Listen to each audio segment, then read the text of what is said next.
Hi, everyone. Kaylie Shapiro here with NYRA Bets, joined by Matthew DeSantis for the first episode of the Right or Wrong podcast with Nick Zito. So excited to get this podcast started. Been in the works for a very long time, so no better time to start than Belmont Week as well. So welcome, everybody, to the Right or Wrong podcast with Nick Zito. Hey, everybody. Here joined by Nick Zito for the first episode of our podcast. Nick, how are you doing today? Doing good, right or wrong? Right or wrong?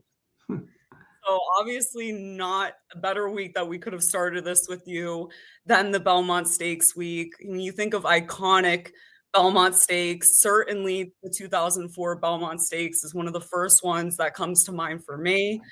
You upset Smarty Jones in his Triple Crown bid.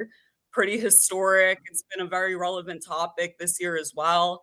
But before we jump into all the Belmont Stakes stuff, I do want to ask you just general updates about your horses, sales. A lot of people are interested online in what you're doing these days. So I'd love an update.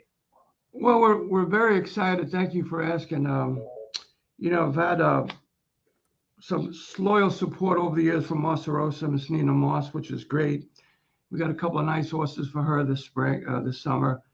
I'm looking forward to that. But, I also got a really shot in the arm the other day. I have two people I'm very fond of, and Mike Rapoli giving me a shot in the arm. He's sending me a couple of horses, which is exciting. Just the fact that Mike being in the barn is exciting. You know what I mean? Brings a lot of energy and enthusiasm, and he loves the game. So I'm very happy about those couple of horses that are coming into the barn. Also, we got a SOK Racing, which is .com, which is Michael Karras, manages Muhammad Mubarak. We got some exciting 2-year-olds for them. I'm picking them up. I'm actually on my way this week to go to Saratoga to pick them horses up. And beautiful Golden Sense 2-year-old out of the Maryland sale to pay $200,000 for. So that's kind of the horses we used to have. You know what I mean? And maybe we get we get going again. But more importantly, I'm just blessed to have these people. This is the right time that they came to my whatever you want to call it, I guess it is, to help us and help our stable. And we've been doing pretty well. We went to Florida this winter. We love the people in Arkansas. We spent the last 5 winters there, Kaylie and Matthew. But the people in Palm Meadows has just been tremendous. I known Billy Badgett. We were kids together, basically. And Corey, the manager of Palm Meadows, and Donna and all the people, and Greg, the stall man, they've been unbelievable. So it was, I'm not crazy about Florida. I like it like up to March, if you know what I mean. And that's it. But they've been doing, they really extended themselves to us and helped us. And we picked up what they call Starship Stables, which is we have a few horses for them. And that's Morris Levy, and Jay Stone is their manager. And that's what we need. I mean, look, we're in a game now where they have hundreds of horses, our competitors, hundreds. So it's a whole different ballgame when I first came around. But the main thing is you got to fight and you got to hang in the game, because you never know. One thing about this thing, it is, like they say, when you wish upon a star, that's racing, because you wake up the next day and you're in Walt Disneyland. So we've seen it a million times. You look at Torpedo Anna, things like, you never seen stories. They don't have them in any other sport. Well, they do, but racing is great for that. Put it that way. Mm-hmm. Absolutely. Well, I cannot wait to see all of your horses this summer up in Saratoga. Yeah, you're gonna hot walk. Yeah, be a hot walker for us. I'll be there every morning. Better her than me, so that works. So that'll be great. Obviously, we'll continue this podcast throughout Saratoga, get updates on those horses throughout the summer, which will be so much fun. But definitely this week, Belmont Stakes week, I have to ask you about your 2 victories. I'm going to start with 2004. You upset Smarty Jones bid in the Triple Crown. That has been a big discussion recently with Smarty Jones being inducted into the Hall of Fame.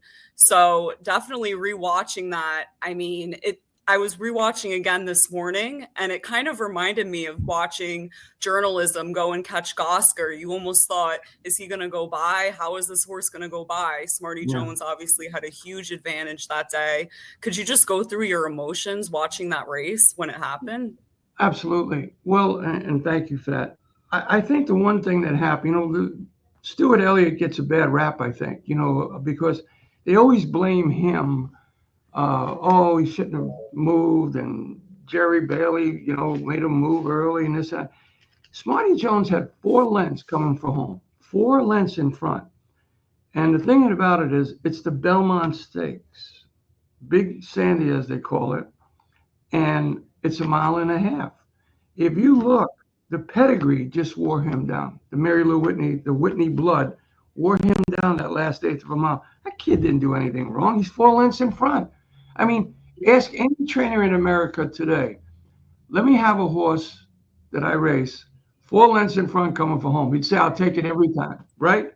So it was the Whitney pedigree, in my opinion, and Birdstone was, he was just tough as nails. He just wore him down. That's all it was. Tremendous. I was just, when he got closer, I was happy that, well, he's going to be second to Smarty Jones and he'll still be part of history. You know what I mean? But by him, he became history that day. Certainly. That's what. Fast forward, but he also won a race, as you know, we'll get into that. I don't want to go fast, but he did win a race right after that called the Travers.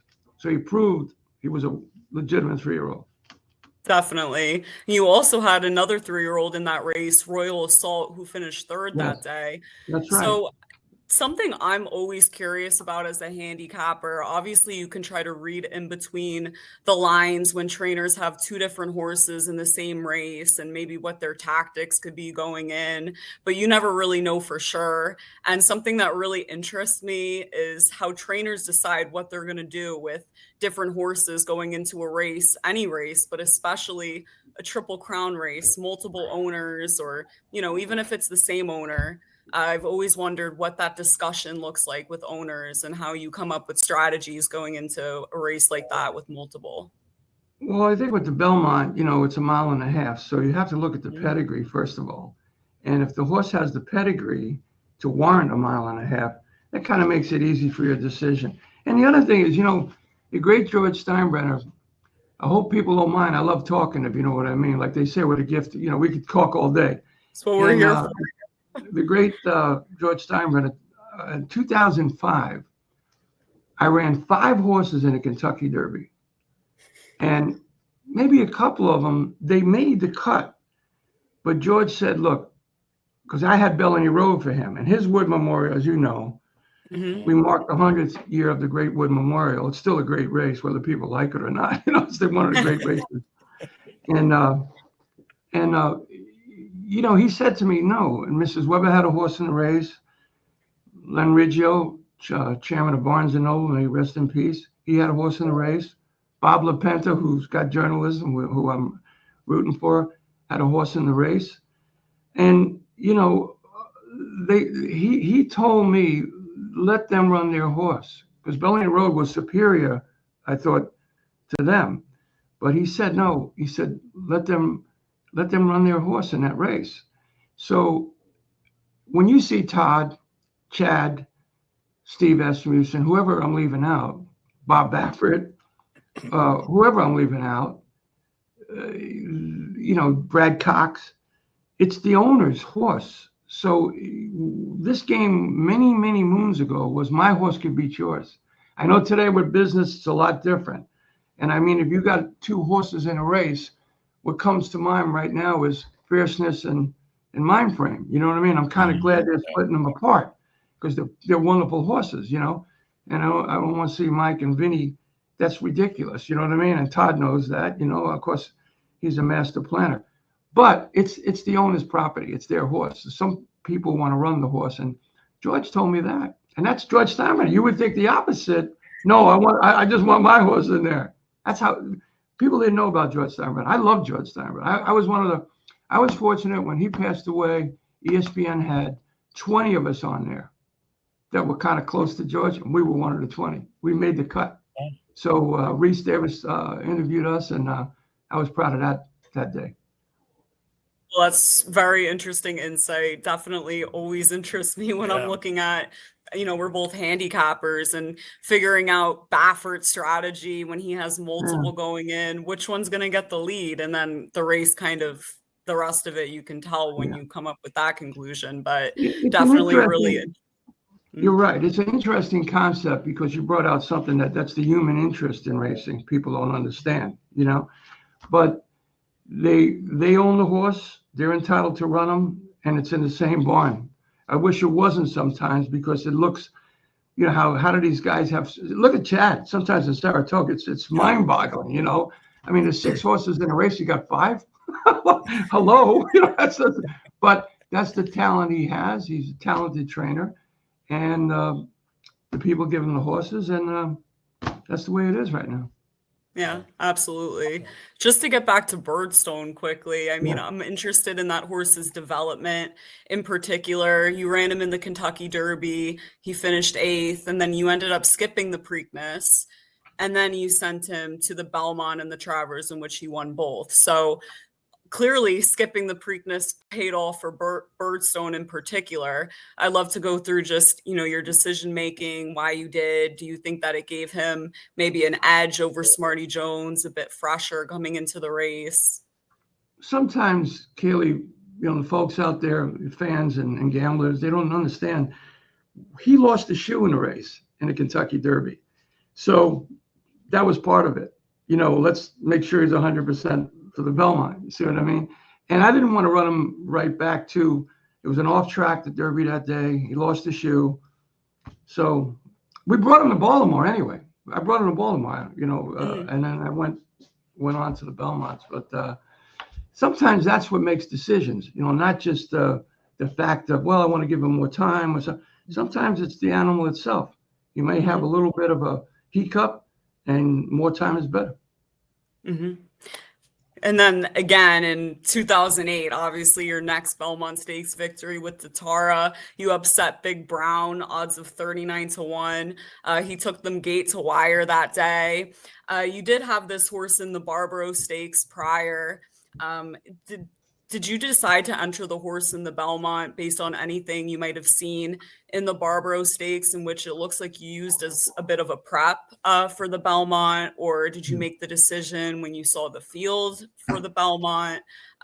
Your horse took them gate to wire that day. Certainly you had to come up with some strategy going into that race to achieve that. Well, Johnny Velasquez rode him for me in the Barbaro. He said, he said, Nick, this horse will definitely go long. And he said he's got some class too, and he's by Tiz now. And just about everybody I talk to loves Tiz now. He's not everybody, but people I respect like Tiz now. And I asked PJ, and we went over the race. I said, who's going to be in the Belmont with Big Brown? I said, well, what about the speed? Forget, Big Brown obviously had speed. I said, anybody else? He said, no. I said, you know what? This will be cool because I was trying to put him on the lead, And that's exactly what we did. He had the pedigree, and as they say, Lenny Goodman had a great line, famous jockey age. You know what he used to say? If you don't run, you can't even lose. So that's what we did. And we figured, let's run. And it was tremendous. I'm curious. I'm curious, Mr. Zito, because we have something very similar this year with a horse like Rodriguez for Bob Baffert, who is on paper certainly going to be lone speed in the race. And I'm curious in your thoughts, because obviously with the Belmont Stakes being at Saratoga, you're not going the traditional mile and a half. You're going a mile and a quarter instead. And I was curious in your thoughts as whether or not you think it's easier for a horse that could be alone in the lead to get and wire the field going a mile and a quarter versus trying to do that mile and a half test all on the lead. Well, thanks for reminding me, Matthew, that it isn't a mile and a half, and it is at Saratoga. So for at least another year or two. It does change some things around, if you know what I mean.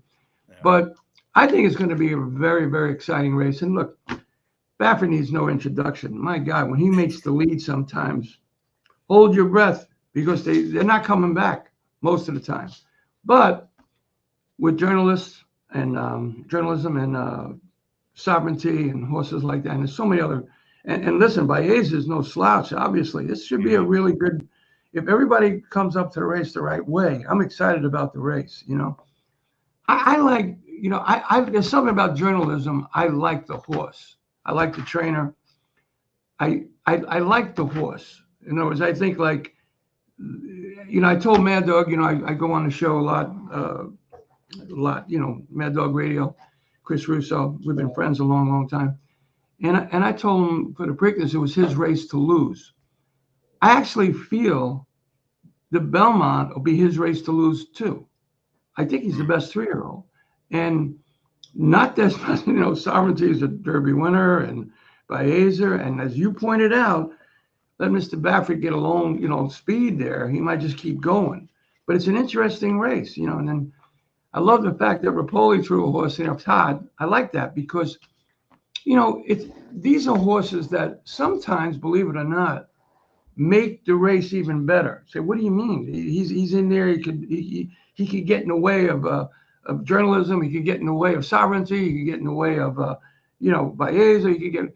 No, sometimes it actually, for whatever reason, is the more the different type of horse like that could actually help them.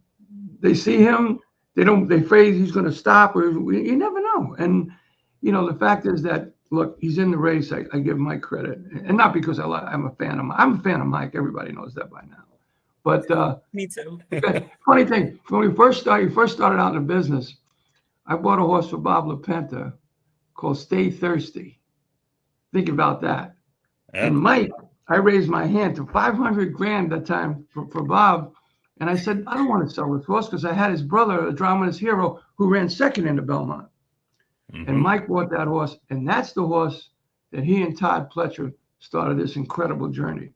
So I got a connection with Mike, so Stay Thirsty. Oh, wow. I didn't even know, because that's where all of his horses went, that family. Yeah. So that's very interesting. Fierceness is out of a Stay Thirsty mare. And shout out to our man on Mike's team, Ed Rosen. He's a guy that is an unsung hero. He knows about pedigree. Pretty sharp.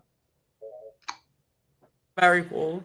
So, I mean, when you think of the Triple Crown races, your name is synonymous with that, just like Baffert and the coach. And, a conversation that's been taking place this week, Belmont is under a lot of heat for something that he said regarding sovereignty skipping the Preakness, that, the Preakness wasn't something that they ever thought about with the horse. What do you think about that? As someone that obviously... listen, what you see is what you get. I'm not the answer. Folks know how, a lot of people think that's a pretty good quality we have, that we try to say what's on our mind. Belmont has tons of respect in the horse business, tons, and more so than most people. However, there's something going on right now that I think needs to be addressed. Everyone involved in racing on a high level that people respect needs to use a word called respect the Triple Crown. Randy Moss, who I like, does NBC work.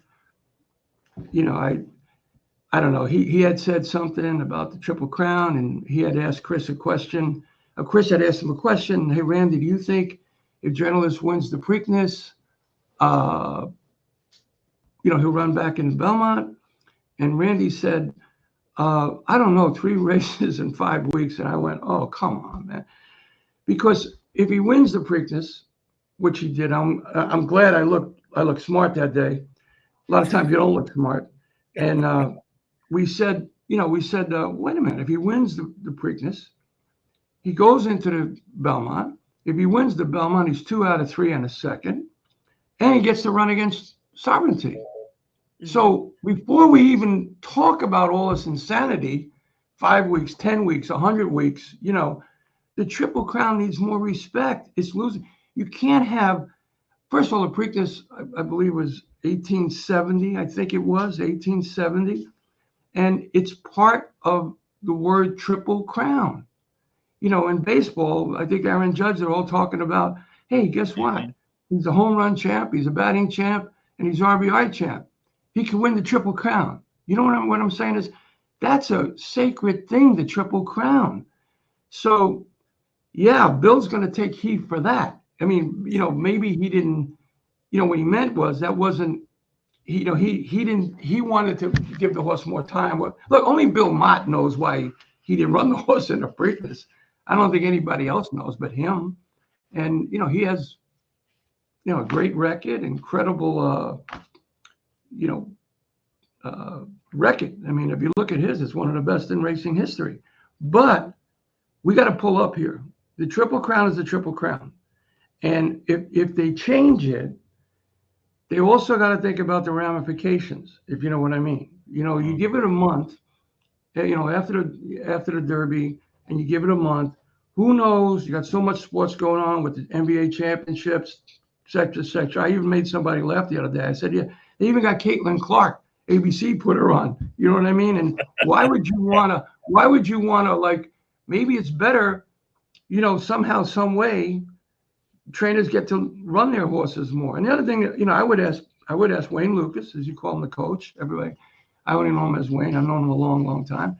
And Baffert, people like that about changing the Triple Crown. Maybe they'd have a good idea.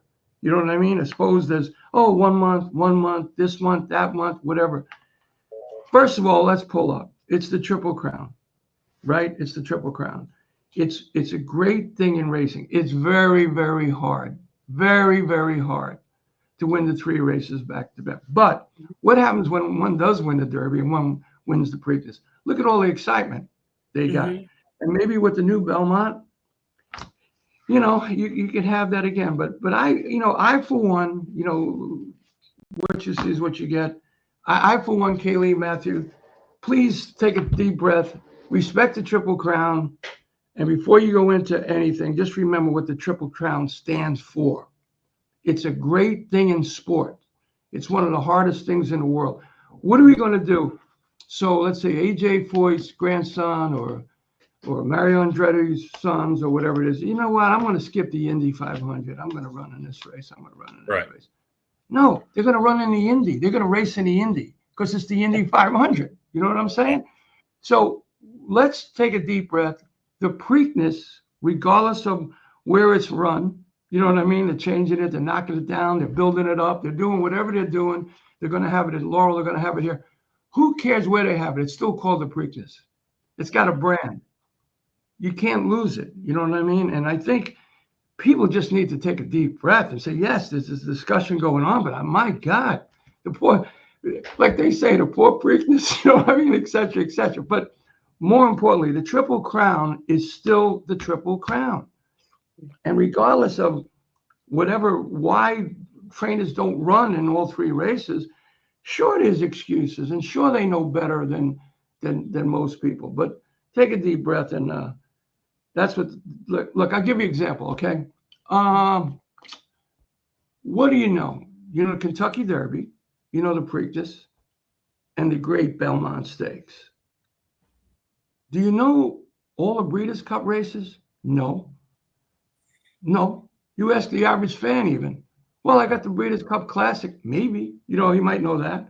Oh, yeah, they got a 2-year-old champion championship. You know, Philly race and Colt race. And I was fortunate enough. One time I was in Canada, and I said to the reporter, I said, hey, we're not in the United States, are we? He said, no, you're not in the United States, but they ran the Breeders' Cup in Canada, which was cool. It was great. We did well that day. But they know the Triple Crown. That's what I'm saying. They know those 3 races. And the last one, when they go for that Triple Crown, is huge. It's huge. So I just think I use the word respect. No disrespect to anyone, to Bill or, anyone, whether it's Bill, whatever. But, and, I just, I think we got to just take a step back and they have to respect the Triple Crown. That's one of the things. Whatever. And I respect, I like Randy Moss. I like his philosophies. I mean, maybe it could happen if you tweak it or whatever. I don't know. But I know one thing. It's a great thing in sports. The Triple Crown races, the Triple Crown. Second Jewel, the Preakness. So, you know, whether you run or not, it's still one of the great things. You can't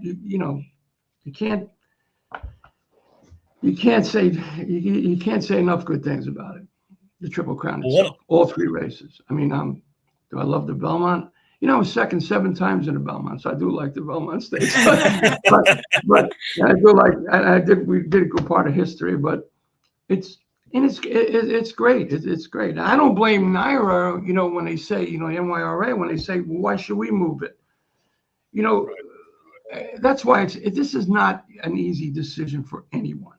But just take a step back. Just realize what the Triple Crown is. I'm sorry to preach this morning, but it is Sunday, so I might as well. And the Triple Crown is the Triple Crown. No, it is. And when you start moving things around, it starts impacting races like the Jim Dandy and the Haskell, which are also obviously your 3-year-old races. And it impacts other things on the calendar as well. And one of the things that I think is so interesting is Michael McCarthy, who trains journalism, brought up the point that as a 2-year-old, he ran 3 races in 7 weeks, actually. And so, he kind of spoke to the fact that, I feel pretty confident with my horse to be able to run back these 3 races in 5 weeks. And, obviously it's a horse by horse situation. I'm a big fan of journalism. I've liked him since he was a 2-year-old. He just looks so impressive. I remember that Los Al Futurity that he won. I love that horse that day. And I'm a big fan of Michael McCarthy too. I'm sorry to interrupt you, but I'm a big fan of Michael McCarthy too.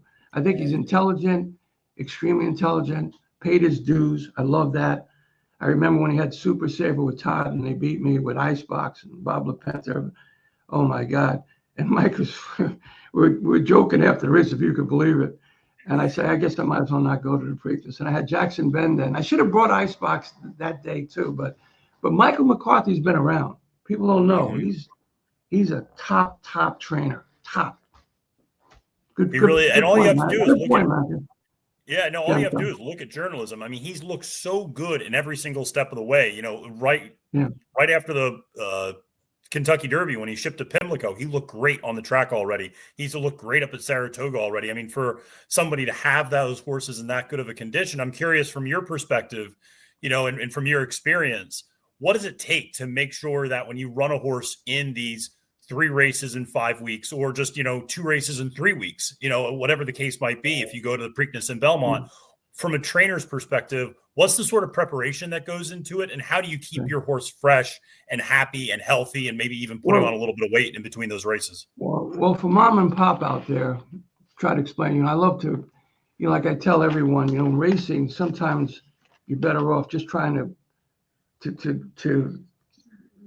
get to mom and pop so they understand. Not everyone is Alan Dershowitz. Not everyone is a Rhodes Scholar. We rode, when I had Strike to Gold, and this is what I think Michael does now, sure Todd, Baffert, all the great trainers. Let's just say Michael does this right now. We're talking about Michael. So when I had Strike to Gold, we wrote on his feed tub, the edge. We wrote the edge. What does that mean? That means don't let him go over the top. Don't let him peak, and don't let him under peak. Make him keep that edge. Make him keep that edge. And we wrote it on the feed tub, the edge. And that's what we did. And we got through the whole Triple Crown. And he won the Kentucky Derby, which was unbelievable. Little trouble in the Preakness, and he just got beat a nose. Bailey rode a great race with Hansel, Jerry Bailey, and he beat Strikey. And a couple of jockeys took Chris Antley out. Chris Antley was a controversial figure at one time, if you know what I mean. But we made sure he didn't go over the edge for the Kentucky Derby. And I think with the Triple Crown, I think what Michael McCarthy is saying is don't let him go over the edge. Don't let him go over the top.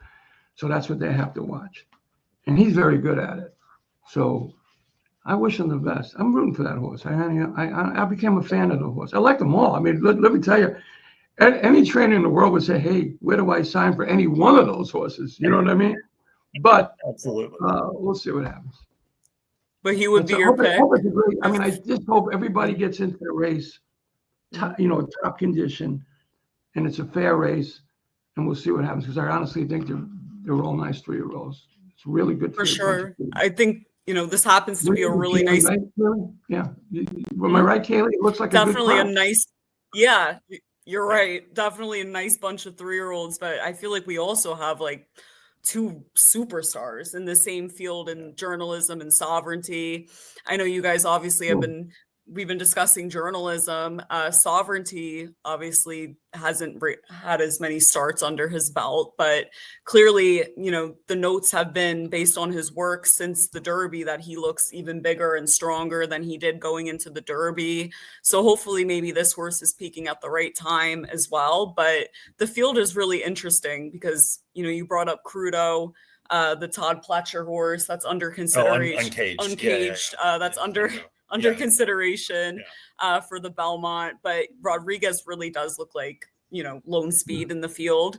And you'd imagine that some of these horses are going to switch up their tactics. Like I'm thinking maybe Baeza is going to sit a little bit closer than normal. You brought out an interesting long shot too, that, the horse that you just mentioned with Todd there, that horse belongs to Bobby Flay and Jimmy Ventura. That's a sneaky type of horse too. He looks like he's got a future, right? Mm-hmm. What do you think? Mm-hmm. So something that's also pretty interesting, obviously that Todd Pletcher horse is pretty lightly raced for the most part. Yeah. Have you ever, grappled with maybe a decision that to put a lightly raced horse or maybe a less exposed horse in a spot like this? What are the signals that you would get from your horses to maybe, tell you that they're ready to take a big step up like that and that they can handle stepping up to a race like the Belmont Stakes? It's always interesting to me to see these lightly raced horses go into this aggressive of a spot. I think a lot of times, again, going back to not to be repetitious, but the pedigrees, for a mile and a half, it's got to mean something. Now, as we said, I keep forgetting, it's not a mile and a half, it's a mile and a quarter. So it's a little different, and it's run at Saratoga, which is a little different too. So probably the decision making could be more so where normally a Belmont Stakes run at Belmont Park going a mile and a half, they wouldn't think about that. But maybe now, going a mile and a quarter, maybe they would think about it. Mm-hmm. Yeah.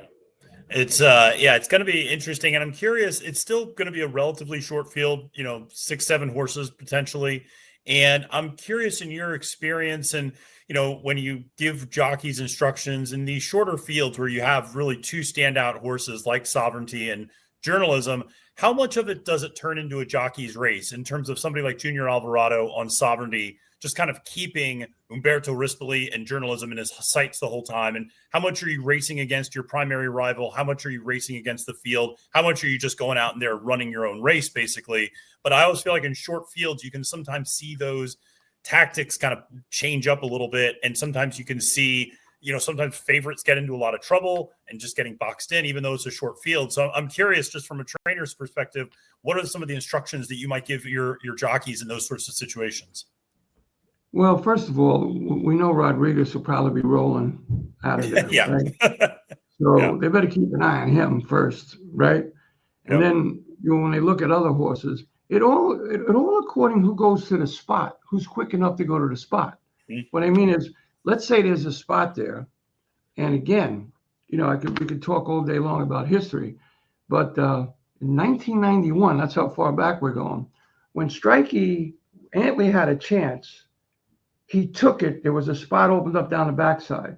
He went, and Angel Cordero, he shook him up like Angel pulled right up because Chris went right in there. And like Angel said, man, for a minute I turned white, because he was scared to death, like Chris beat him to that hole. Yeah. That's the same thing. It depends who's quick enough to go to that spot. See what I mean? And that's how come they get shut off sometimes. People don't know that. A lot of times they'll say, oh, that stupid ass jockey, he checked. Well, shit, he didn't get to the spot. He wasn't quick enough. The horse wasn't quick enough. It wasn't his fault. Oh, he's checking. You try riding a horse 1,000 pounds, fast going 40 miles an hour to what, so sometimes it's who's quicker to get to the hole, to get to that what they call that angel spot down the backside or whatever it is. Then they got whatever it is. So, they say Junior did a great job with following, following journalism, whatever it was, and, stuff like that. But you have to have the horse. That's for sure. Yeah, definitely. I mean, it's pretty hard to imagine who's going to be the one that's quick enough to either go with Rodriguez or at least pressure him. Definitely have to see how the field is drawn. And that will probably, tell us a little bit. But for me personally, I don't really think that it's going to matter that much. Obviously, we were talking about Birdstone closing into Smarty Jones. I mean, you just need a horse that is really hungry and wants to go and get it. And I guess that's what we saw with journalism in the Preakness as well. But it is really interesting to imagine who of the two, sovereignty or journalism, is going to be able, to win if they are closing into lone speed, or, the two of them are coming from the back of the pack. In the Kentucky Derby, sovereignty moved later than journalism, came on his outside, and he beat him on the square. So I do really imagine what's going to happen. I believe journalism is such a talented horse, but I mean, sovereignty, he passed him like he was nothing in the Kentucky Derby. So I'm really imagining what that stretch run is going to look like in the Belmont Stakes. And not to get too ahead of myself, but I'm wondering if you could pick between the two horses, which one would you go with? Journalism or sovereignty? Here's one thing, Kaylie kid. You have to remember that race was run on an off track. Mm-hmm. So if it's run on a fast track, that's the difference. In other words, maybe sovereignty relished the off track a little bit more than journalism, or by Azel, So let's see what happens on a fast track. I think, hopefully the track will be fast, and it'll be, because, one thing about, off tracks, you can't tell God, don't let it rain. And, it's an outdoor game, and, that's a difference too. So if it's run on a fast track, it might be different. I mean, I think journalism is great because sovereignty is a Derby winner and just a wonderful horse too. But I think let's see how it's run on a fast track. Definitely, that could be a possibility that the wet track did help sovereignty a little bit. Yeah. And I know it's going to be a thrilling one. And I just wanted to say, I know we're kind of getting close to wrapping up here on this first episode, but I just wanted to say it's been an absolute pleasure kind of learning more about you from Kaylie and kind of, I know the two of you have been talking a lot. It's been a pleasure for me to be on here because I'm 44 and I grew up a fan of horse racing in the 90s and early 2000s. And when I thought of the Derby and the Triple Crown, I thought of three people, and that was Bob Baffert, D-Wayne Lucas, and Nick Zito. So it's been a real pleasure to be able to be on here. Well, you know what? We got that famous cover of the three of us on the Blood Horse. So I cherish that. And I actually got it signed by all three guys, even myself. I signed it. but you know what? This is what I love about this podcast. This is why I was so happy to do this. And I thank NYRA for this.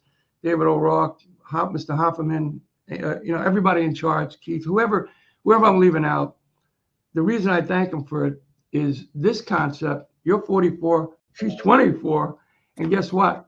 I'm a little older than both you guys, but I love it because it's the old and the new, and that's what I think racing's been looking for. I talked to a lot of people, and I actually told a few people. They were so excited. She goes, "How old is she?" I said, 24. And how old is Matthew? So I think he's in 40s. So this is a cool thing. And I know a lot of people, and it's funny, Kaylie, because I got people, hey, can I be on your show? Can I be on your show? I swear to God, they all want to sign up. They all want to be on your show. I said, you talk to them. She's the boss. He's the boss. We'll go from there. And we'll have plenty of guests for sure. Plenty of guests. Famous guests too. Famous people. Famous. And of course, we got to have the regular fan on too. You got to have, we have to have a wide range of people, for sure. The regular Joe come on there and tell you how long he's betting horses, how long he's, Tony will get mad at all of us if we don't have somebody that knows how to bet. Tony will get mad at us. Tony, I know Tony since 1991. Tony Alabado. Since 1991, I know Tony. So he's been a fan of the game since he's a kid too. So he knows about this stuff. So, I couldn't be more excited. my phone we keep using the username. It keeps breaking all the time. I don't know why. Every time I got to call you and say, what happened here? I lost the thing. I know. I set Mr. Zito's password to a new horse that he trained, the name. Well, don't give it all away. No, I mean, they're very under the radar horses a lot of the time. But yeah, it's a cool thing because, it's easy. You just put it on there and boom, even I can do it. And I'm the boy in the bubble. I don't even know how to do it. Hey, one thing about it, we got to show the folks. Okay, ladies and gentlemen, I'm not giving up everything. Ready for this? This is the NYRA Bets phone, right? Hello, everybody. I'll show you NYRA Bets, but this is the other phone. This is the magic phone, the flip phone. We got to have that, Yeah. Hey, Tony, I'll make your day, Tony. Hold on a second. Let me show you something. Here you go. NYRA Bets, ladies and gentlemen. You like that? There you go. Okay. Love it. Everybody happy? I love it. Yeah, I mean, could not be more excited. Obviously, me and you talk a lot on the phone, and we talk. I mean, you tell me so many stories. I just cannot wait. I mean, to do this throughout the summer, like you said, lots of special guests. We'll be on site together at Saratoga. We're gonna have such a great summer, and obviously next Monday. Or Sunday, Monday, whichever day, we can sit down and we'll get to talk about the results of the Belmont. So that would be so much fun to do next week with you. Right. And one more thing, my friend Michael will get upset if I don't say it. SOKRacing.com. That's okay racing, sportykings.com. That's if anybody wants to get involved in a horse.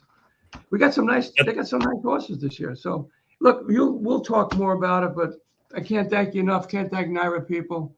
Thank you so much. Matthew, you, Kaylie, are special. Thank you so much for our friendship.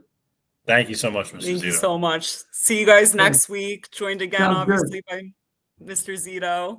Thank you so much. Thank you, guys.